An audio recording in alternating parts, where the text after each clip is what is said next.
Kalau kemarin kita bahas bahwa ketika sholat sunnahnya pandangan mata itu ke tempat sujud, ketika dalam keadaan selain tahiyat ketika telunjuk sudah keluar. Kalau ini sudah keluar maka pandangannya ke sini.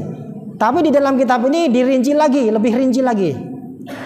Wa yusannu an-nadhar ila maudhi'is sujud. Memang sunnahnya ketika sholat pandangan mata itu ke tempat sujud.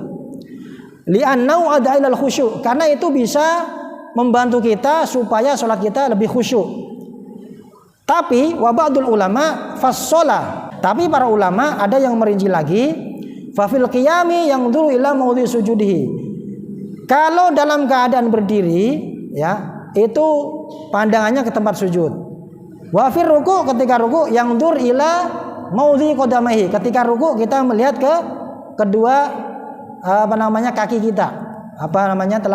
Telapak kaki. Wa fil julus yanzur ila rukbataihi.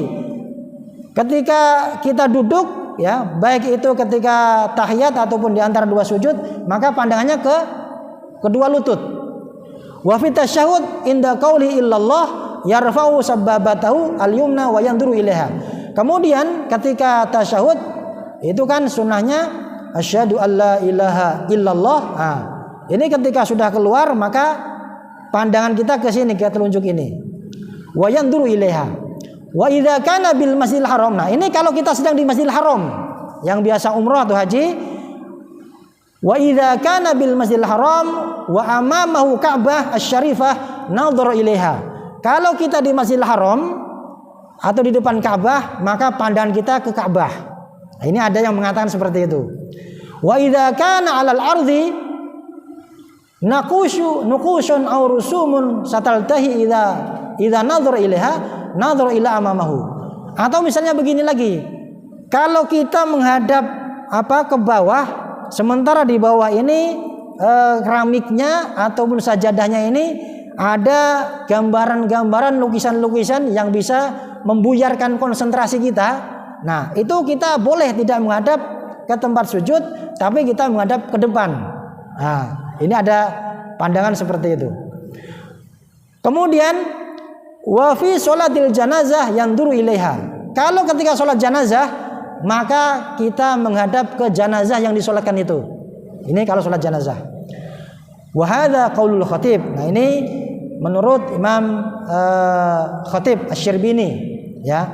Tapi ada yang masih teguh dengan pendapat yang sebelumnya, yaitu ketika apapun dalam keadaan sholat itu pandangannya ke tempat sujud. Atau nanti ketika tahiyat, ketika sudah keluar telunjuk ini maka ke telunjuk ini. Itu menurut Imam Ibnu Hajar sama Imam Romli. Jadi memang ada beberapa pendapat, ya.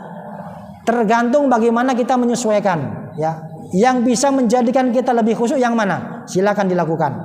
Karena ada lagi begini mengatakan, wa qalu idza kana al-khusyu' la ya'ti illa idza aghmadu 'an 'ainaihi sunnalu at-taghmid. Bahkan ada yang mengatakan begini. Ya, kalau seandainya kita ini kalau sholat tidak bisa khusyuk kecuali ketika kita memejamkan mata, ketika merem, ya.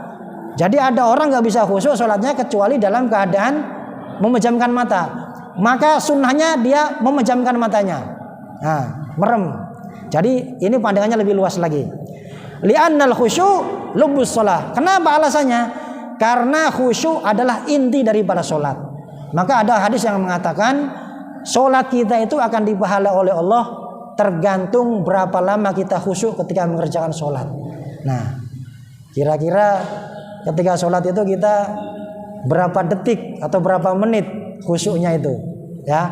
Maka kalau kita sudah tahu seperti ini, mari sama-sama kita berusaha untuk mencapai kepada derajat kekhusyuan itu. Walaupun ini berat, tidak semua orang bisa. Tapi insya Allah salah satu di antara cara untuk sampai ke sana, salah satu di antaranya kalau bisa kita paham terhadap apa yang kita baca. Karena kalau kita paham, insya Allah konsentrasi kita akan kepada bacaan yang kita baca itu, ya.